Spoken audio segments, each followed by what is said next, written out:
జీ5 ఉండగా మీ favourite TV shows ని మీరు అస్సలు మిస్ అవ్వలేరు. Complete free. ఎవరివిడ? గాయత్రి వదినైతే కాదు. మా మమ్మీ ఫోటో అయితే అక్కడికి రాదు. ఎక్కడో చూసినట్టుగా ఉంది.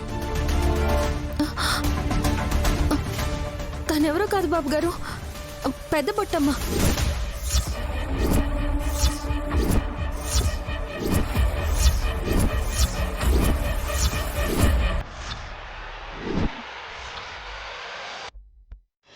నైని బర్త్డే ఫంక్షన్ లో చనిపోయింది కదన్నయ్య, అప్పుడు కేసు కూడా కాలేదు. ఎందుకంటే తను సూసైడ్ చేసుకుంది కాబట్టి.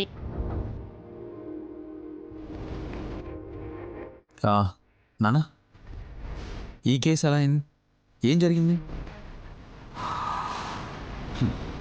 మీ అమ్మ గాయత్రీదేవి పుట్టిన ఊరు శివసుబ్రహ్మణ్యపురం.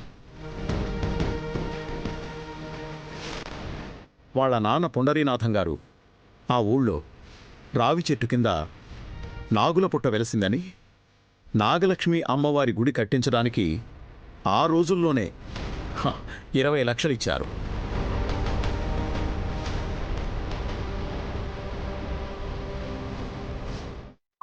ఆ పుట్ట దగ్గర గుడిసేసుకుని నివాసం ఉంటున్న పెద్ద బొట్టమ్మ భర్త నాగేంద్రప్పకి గుడి కాంట్రాక్ట్ ఇచ్చారు.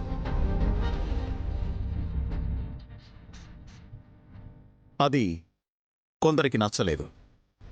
అతన్ని హతమార్చాలని చూశారు. మీ అమ్మ గాయత్రీదేవి అతన్ని కాపాడింది.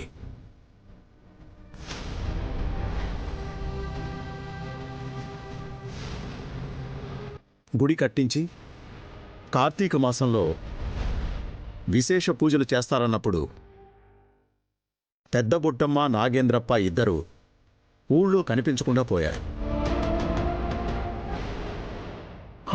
వాళ్ళని హతమార్చారని కొందరు, పారిపోయారని ఇంకొందరు రకరకాలుగా కథలు పుట్టించారు. మళ్ళీ ఇన్నాళ్లకి మన ఇంట్లో ఆయాగా పనిచేయడానికి వచ్చినప్పుడు పెద్ద బొట్టమ్మ నుదుటిన కుంకుమ బొట్టు కూడా ఉంది కదా మావయ్య గారు.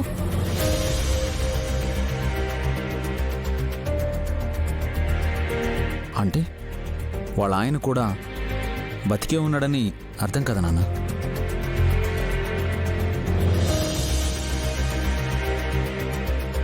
ఆవిడ చనిపోయాక అంత్యక్రియలకు కూడా ఎవరూ రాలేదు.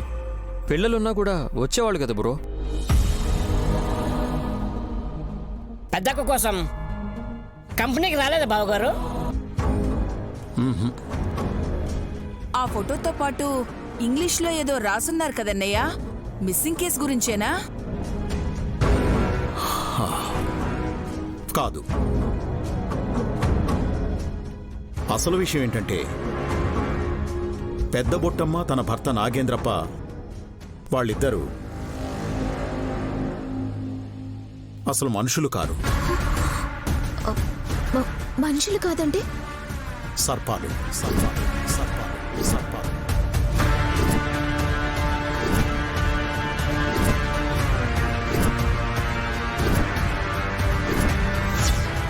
అల్లుడు, మీ అత్తని పెళ్లి చేసుకున్న తర్వాత నేను లండన్కి వెళ్ళిపోయా. ఇక్కడ జరిగే విషయాలు చాలా నాకు తెలియవు. ఏ దూర్ నువ్వు చెప్పవే. విష్, మీ అమ్మ విశాలాక్షమ్మ వారి భక్తురాలే అయినా ప్రతి పౌర్ణమికి నాగపూజ చేసేది. నియమనిష్టలతో వ్రతాన్ని ఆచరించేది. నల్ల కలువ పూలని తెప్పించేదాకా అన్నయ్యని ఒకచోట నిల్చొనిచ్చేది కాదు. నల్ల కలువ పూలు దొరకడం చాలా కష్టం కదా పిన్ని. కష్టంగా ఉంటేనే కొంతమందికి మజా ఉంటుందేమో.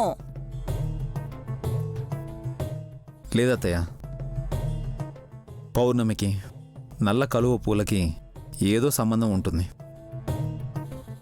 అవును, గాయత్రమ్మ గారు ఏ పని చేసినా పద్ధతి ప్రకారం చేస్తారు.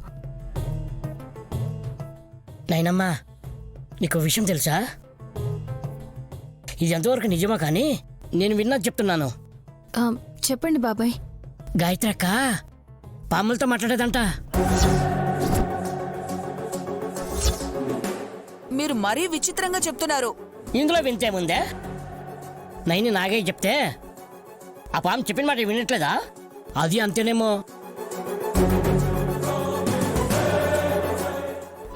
చెప్తే వినడం లేదు.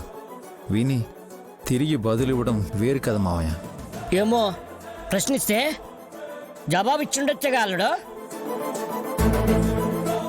ఆలోచిస్తుంటే పెద్ద బొట్టమ్మతో గాయత్రమ్మ గారు మాట్లాడుంటారు. అలా అనుకుంటే మనం కూడా ఆవిడ ఆయాగా మన ఇంట్లో పనిచేసినప్పుడు రోజు మాట్లాడం కదా. మనిషి రూపంలో ఉన్నప్పుడు మాట్లాడడం వేరత్తయ్య. పెద్ద బొట్టమ్మ ఆడ సర్పం అని నాన్న చెప్పారు కదా. ఆ రూపంలో ఉన్నప్పుడే అమ్మ సంభాషించగలిగిందేమో. నాకు ఆత్మ రూపంలో కనిపించింది కదా బాబు గారు. గాయత్రక్క? పెద్ద బొట్టమ్మ. ఓ, మ్మ్. తను కూడా పునర్జన్మెత్తి ఎక్కడో ఒక చోట పసిపిల్లగా పుడితే బావుంటుంది.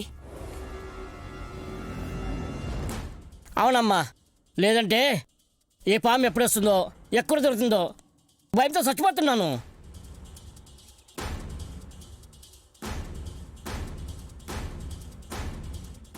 ఏం ఆలోచిస్తున్నారు బాబు గారు?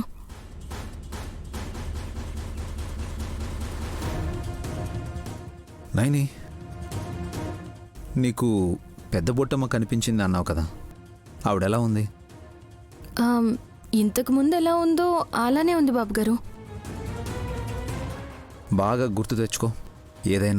ఏదైనా తేడా గమనించావా? తేడా అంటే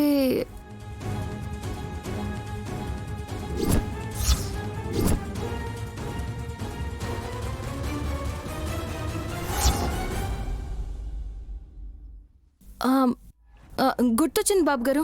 ఆ, ఎలా ఉంది? యాజ్ ఇట్ ఈస్ గానా? మొన్న నాకు ఆవిడ ఆత్మ కనిపించినప్పుడు తన మెళ్ళో శంఖం లేదు. జీ5 యాప్ డౌన్లోడ్ చేసి అన్ని ఎపిసోడ్స్ పూర్తి ఉచితంగా చూడండి.